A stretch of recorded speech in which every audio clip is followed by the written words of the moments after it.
nós introduzimos as várias ideias da reforma protestante e a reação católica, que é a contra-reforma, e expliquei como as brigas, e tentei explicar como as divergências religiosas, ideológicas, se entrelaçaram com tensões geopolíticas, ou seja, as lutas pela hegemonia travadas pelos vários países, novos estados na Europa que emergeram nesta época. E então eu expliquei como as guerras de religião que foram travadas na Europa entre o começo do século XVI e meados do século XVII se dividem em 3 etapas.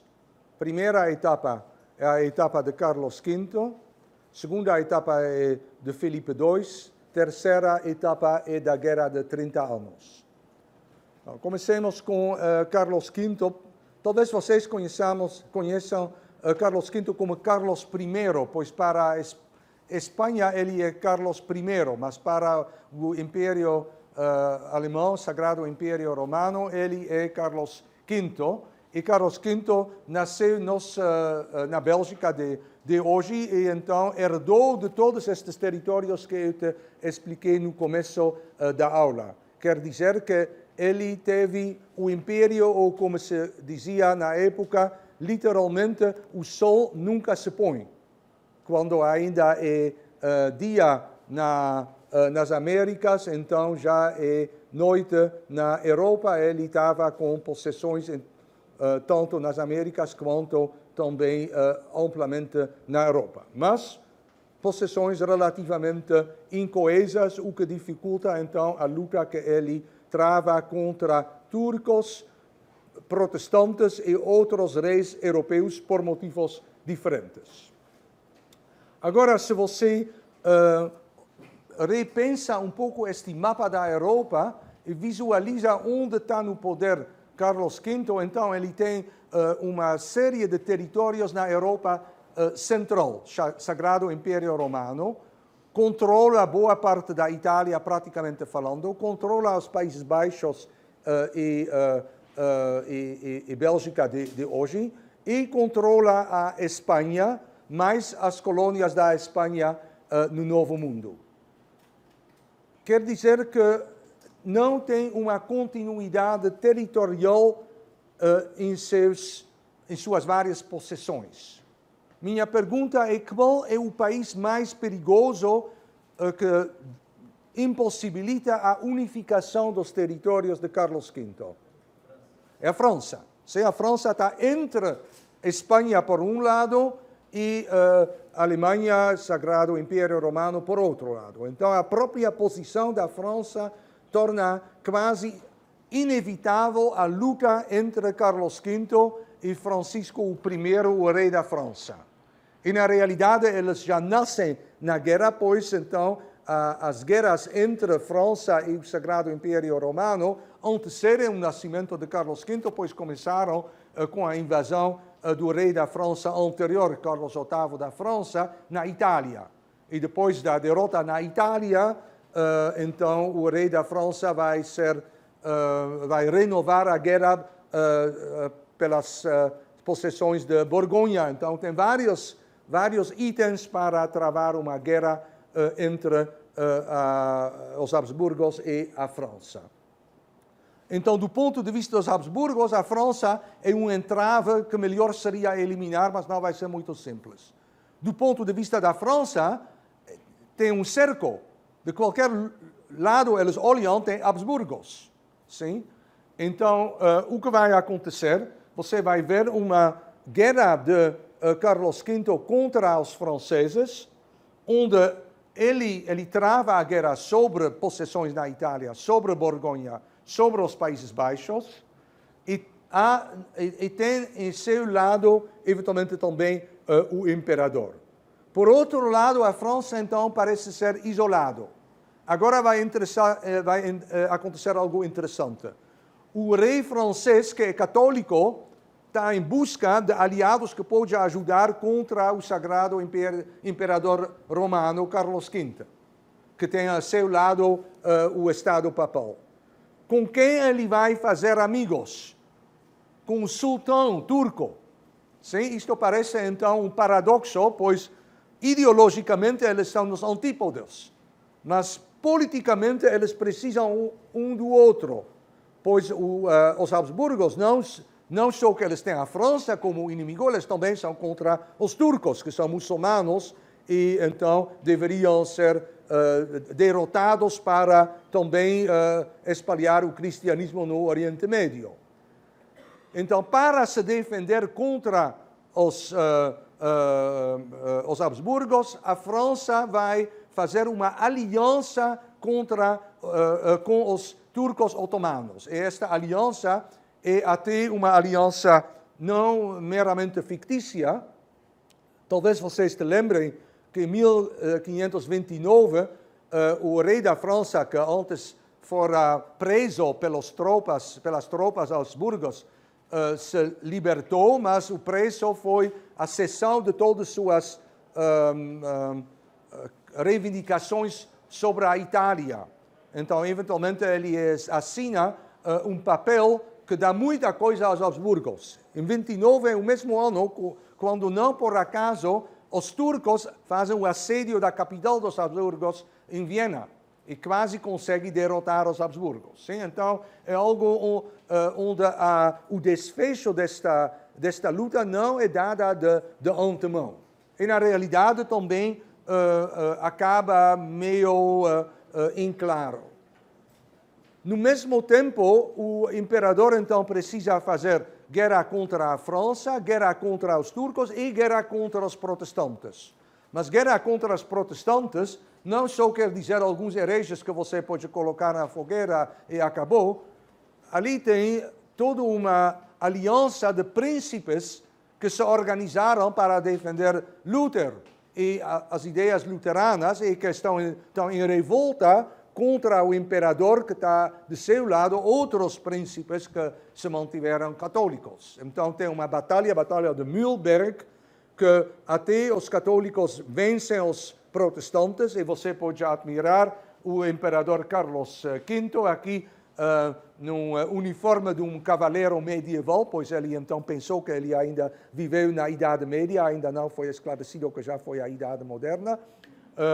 Ele aqui é o grande vitorioso, mas na realidade então nada deu certo de seus sonhos geopolíticos. Algo acontece como resultado das guerras de religião na Alemanha que vai ser importantíssima. Então, presta atenção. Você tem, então, uma série de guerras. Estas guerras, apesar de algumas vitórias católicas, não são decisivas, e as alemãs são divididas em estadinhos que ainda estão dentro deste sagrado Império Romano, mas onde, praticamente falando, o imperador já não mais manda. Ele manda em seu próprio território, que é a Áustria, que faz parte, e também nas zonas de Boêmia, um pouco menos, e Hungria, mas metade da Hungria ali já perdeu aos turcos, então não é fantástico. Mas ainda tem este império, e no império eles tentam então de restabelecer a unidade religiosa. Você pode ver ali, aliás, o imperador, que ele está chamando para o Dieta, o parlamento do Império, Martin Luther para se defender e provavelmente para queimar depois. Então Luther disse, neste momento tenho outro compromisso e não vai realmente aparecer. A um certo momento ele aparece e diz então as famosas palavras, aqui eu estou e eu não posso fazer de outra maneira. Sim? Bom, então, mas o importante aqui é qual é o desfecho. Então, guerras, pessoas mortas, ninguém vence realmente, eles fazem um acordo. Este acordo está assinado em Augsburg, uma cidade no sul da Alemanha, e se chama então a Paz de Augsburg, está assinada em 55. E ali eles estabelecem uma nova regra que vai ser importantíssima, por isto que eu disse presta atenção, pois o que se desenvolve, o que se concorda em Augsburg para a Alemanha, um século depois vai ser respondida para toda a Europa na Paz de Westfália. Se diz que cada príncipe pode determinar a religião de seus súditos. Ou seja, em latim, pois todos obviamente falam em latim na época, até os palavrões são em latim, cuius regio eius religio, cuja região, a quem pertence a região, dele pertence a religião. Ou seja, eu sou um príncipe protestante, então toda a minha população precisa aceitar o protestantismo. Eu sou um príncipe católico, toda a minha população precisa aceitar o catolicismo. Não está de acordo, eu vou te queimar. Mas tem um loophole. O que é um loophole em português? Um escapatório, sim? E este escapatório você não está de acordo, então eu posso te queimar, ou você pode ir embora. Ok, se você tem a escolha. Então, o resultado é uma série de migrações onde pessoas protestantes vão para territórios governados por um príncipe protestante e os católicos que não podem conviver com o luteranismo vão para um outro território onde governa um príncipe católico. E desta maneira o que você tem de fato na Alemanha é um tipo de limpeza religiosa regional, uma homogeneização religiosa regional, onde basicamente já se desenha a situação da Alemanha de hoje, que o norte da Alemanha é luterana e o sul da Alemanha é católica. Em segundo lugar, a consequência é que praticamente isto fortalece o poder dos príncipes e o poder do imperador é ainda mais minado, solapado. Sim? Então isto é uma evolução importante e esta regra, que então não é exatamente uma regra de tolerância absoluta, mas já dá um começo de pluralismo. Não é que você pode escolher. Você não pode escolher sua religião, mas você pode escolher o lugar onde você vai morar. Ser o súdito de um príncipe onde todos são luteranos ou o súdito de um príncipe onde todos são católicos. Também é interessante que tem só duas opções. Só luteranos ou católicos. Calvinistas são excluídos. Não gostam desta ideia, mas foi o caso. Ok. Então, este é o desfecho no Sagrado Império Romano, pelo menos esta parte que depois vai ser a Alemanha. E agora estamos em 55, o nosso imperador Carlos V entra numa profunda depressão psicológica e está com medo do inferno, pois ele não conseguiu fazer o que ele prometeu a Deus, e isto é de aniquilar todos os hereges, todos os protestantes. E chorando muito, então, ele, precocemente envelhecido, em 55, abdica o trono. Isto também é um momento que vocês precisam lembrar, pois é importante, pois o que então ele vai fazer com os seus territórios? Então ele vai dividir os territórios em duas zonas. Vai ser mais como o Império Romano, que eles fizeram ocidental e oriental para facilitar a administração. Então o imperador faz a mesma coisa com seus territórios. Então ele dá a Espanha a seu filho, que é Felipe. Felipe vai ser Felipe II da Espanha, e você pode ver o cara Habsburgo dele na fotografia da época. E Felipe então vai ter a Espanha, aliás, um pouco depois, em 80, ele vai também adicionar Portugal à Espanha, mas todos vocês sabem isto melhor do que eu. E ele também vai receber os Países Baixos, são as heranças borgonhesas, que pertencem também à Espanha, mais todas as colônias nas Américas e eventualmente também na Ásia, onde estas colônias são chamadas após o novo rei, são as Filipinas, sim? Que não por acaso hoje são católicos. E por outro lado, o imperador Carlos V dá o lado austríaco ao seu irmão Fernando. E então isto é um pouco menos glorioso, pois eles não têm colônias. Então, para consolar coitado Fernando, ele dá a ele a dignidade imperial. Então, Fernando vai ser imperador do Sagrado Império Romano e arquiduque da Áustria e rei da Boêmia e tudo mais. Então, Por que é importante? Pois, doravante, nós não mais falamos de uma casa Habsburga, mas de duas casas Habsburgas, que cada um, então, vai fazer sua própria dinastia e nós vamos reencontrar os Habsburgos muitas vezes nas próximas aulas, pois elas têm muitos filhos, pelo menos austríacos. Ok, então, o que é o eventual fato a sorte destas duas dinastias? É que a dinastia Habsburga espanhola vai até 1701, quando o último rei Habsburgo espanhol morre sem crianças, sem filhos. Então se extingue esta dinastia e isto por si vai ser um bom momento para fazer uma nova guerra mundial, que é então a chamada Guerra da Sucessão Espanhola. Por outro lado, os austríacos produzem muitos filhos, e elas se mantêm também através de várias vicissitudes que vamos acompanhar, até a Primeira Guerra Mundial, quando o último Habsburgo não vai morrer sem filhos, mas vai perder a coroa e nunca mais vai assim, encontrar esta coroa. Então, até hoje você tem príncipes de Habsburgo, só eles não têm mais território e dignidade, mas eles ainda estão na vida. Sim. Ok. Acontece na história, não posso fazer nada. Ok. Agora, então, vamos rapidamente ver o que acontece no lado espanhol. Três coisas que nós precisamos saber para entender o pano de fundo da Espanha nas relações internacionais. Então, a Espanha no século XVI é a grande potência, a superpotência da época.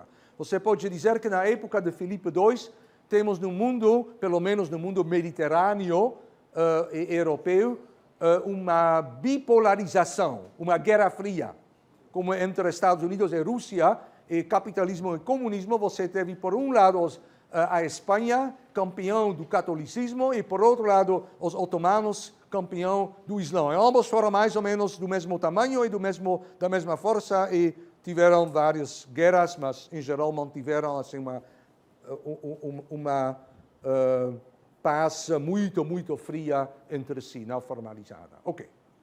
Primeira questão, primeiro ponto, então, a Espanha é o resultado histórico da reconquista católica de territórios que antes foram governados por muçulmanos.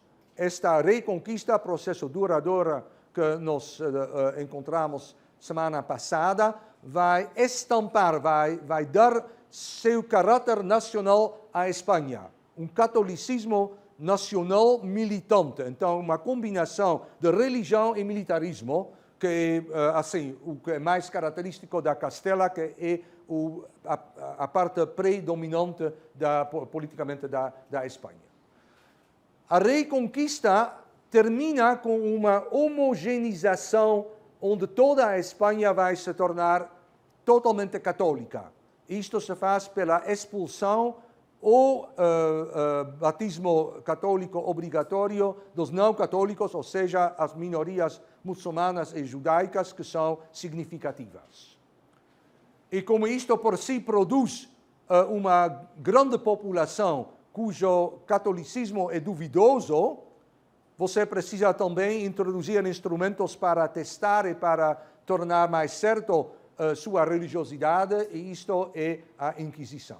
Segundo ponto é que a Espanha também se torna um país absolutista. Sim, isto é na Espanha ainda mais importante do que em outros países, pois ali na Espanha os regionalismos são muito fortes. Por exemplo, Catalunha fala uma outra língua até. Você tem os bascos, você tem ainda, depois eles vão ter os portugueses, ainda pior. E então, como você pode manter o controle sobre toda esta população bastante heterogênea através de uma centralização muito forte? Na época foi top of the line, a moda mais moderna, mas eventualmente, obviamente, vão se exibir também as fraquezas de uma hipercentralização. Terceiro ponto para lembrar é que a Espanha apesar de ser a megapotência, vai se empobrecer e até perder população. Isto se faz por vários motivos. Em primeiro lugar, a Espanha tradicionalmente foi um país produtor de lã. E o lã vai destruir a agricultura, pois as corporações que controlam as ovelhas são mais fortes do que os agricultores, e então eles vão eventualmente tornar o centro da Espanha quase um deserto. Não é muito bom para a agricultura. Em segundo lugar, a Espanha vai, em sua política, não defender produtores e indústrias ou artesanatos espanhóis, mas como faz parte do mundo Habsburgo, então tem livre entrada para mercadores e produtores flamengos, genoveses e outros, e os espanhóis perdem a corrida. Terceiro ponto econômico mais importante é o ouro e prata das Américas. Este ouro e prata é uma entrada de graça, de riqueza imensa. Duas coisas. Cada ano parte um comboio de navios cheio de prata da Bolívia e México, etc., parte a partir da hoje Colômbia para a Espanha, chega a Sevilha, e o rei pega um quinto da prata para suas necessidades, quer dizer 90% guerras, isto é chamado quinto real. Bom, por que é uma praga? Porque é só metal. É só metal. Metal pode, em si, não te enriquecer. Se você tem só metal, mas a produção permanece a mesma, você vai ter inflação.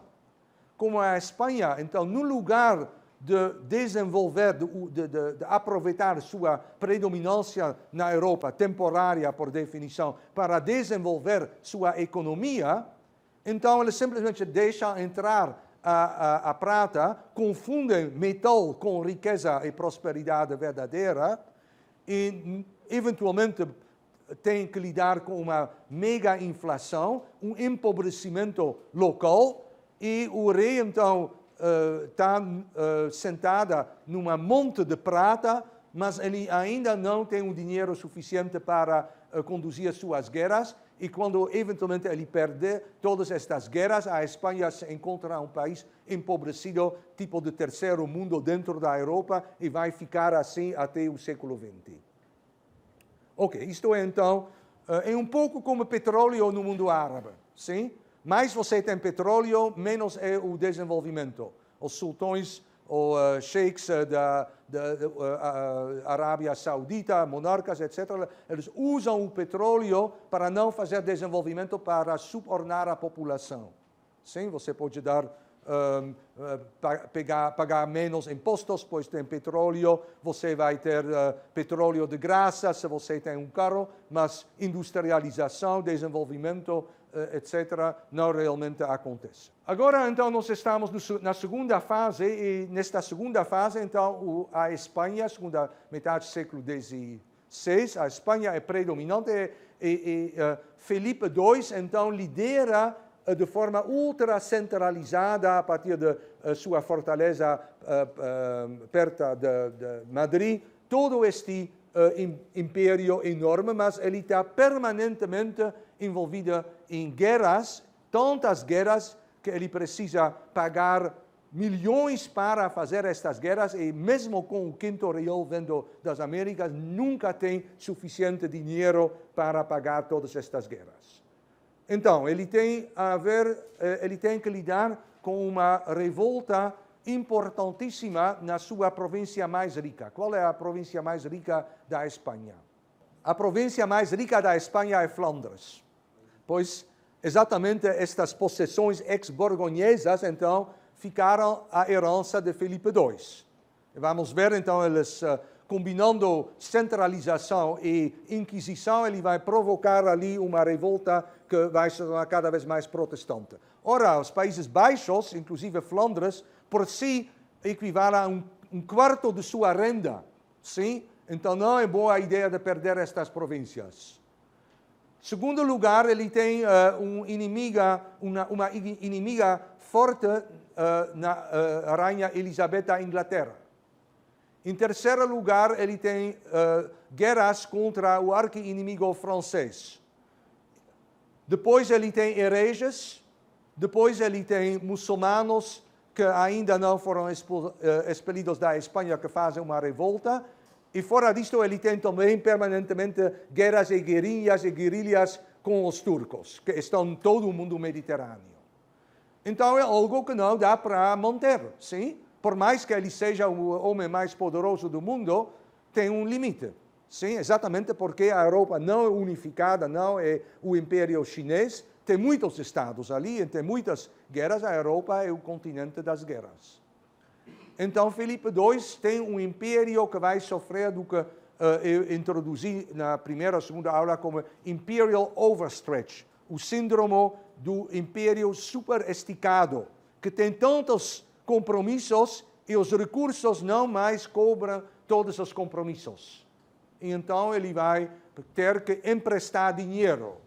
Ok, agora estamos na segunda metade do século XVI, não são mais os Medici, os grandes banqueiros, agora você tem grandes banqueiros no sul da Alemanha, em outros lugares, e ele tenta, então, ele recebe empréstimo, precisa obviamente pagar com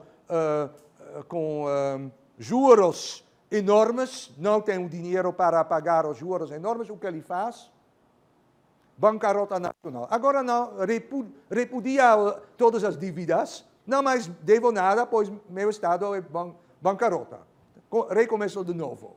Novamente precisa de dinheiro. Quem agora vai emprestar dinheiro a ele? Sim, talvez algum banqueiro um pouco idiota que vai pedir impostos juros ainda mais elevados. Então, isto é um ciclo infernal e nunca ele pode se livrar disto. Duas batalhas que são úteis para lembrar, pois são grandes batalhas navais nesta época. Tem em 71 uma vitória espanhola, conjuntamente com os venecianos e alguns outros amigos, contra os turcos, perto de uma cidadezinha grega que se chama Lepanto. É uma batalha de centenas de galês espanhóis contra centenas de galês otomanos, e num dia dezenas de milhares de marinheiros perdem a vida. É assim, um massacre total, mas é uma vitória para os cristãos. Você pode ver a fotografia aérea da época. Infelizmente, para nosso rei, ele não sabe aproveitar, como seu pai. Ele também tem este jeito que ele vence o inimigo e depois não sabe como fazer depois. Então, os turcos continuam sendo enormemente poderosos, apesar da derrota e o fato que o sultão então faz decapitar o general ou admiral que perdeu sua marinha, ele reconstrói uma nova marinha. Outra coisa, e tenho certeza que esta coisa vocês conhecem melhor, em 88 ele manda uma chamada Armada Invencível, uma mega marinha de quase 200 navios para dar uma lição, ensinar uma lição à Rainha Elizabeth da Inglaterra. E Deus, em sua onipotência, manda uma mega tempestade para a costa da Irlanda e 200 navios com seus marinheiros afundam para o fundo do mar. E então, isto é o fim da glória da Espanha e um pouco depois também Filipe II entra numa profunda depressão mental e eventualmente 10 anos depois ele morre. Ok. E então, antes de morrer, ele ainda teve tempo para assinar uma trégua com a França, onde também as intromissões espanholas não foram das mais bem sucedidas. E então, no final do século XVI, nós entramos na Europa num período temporário, vamos ver, de um certo acalmamento político-militar.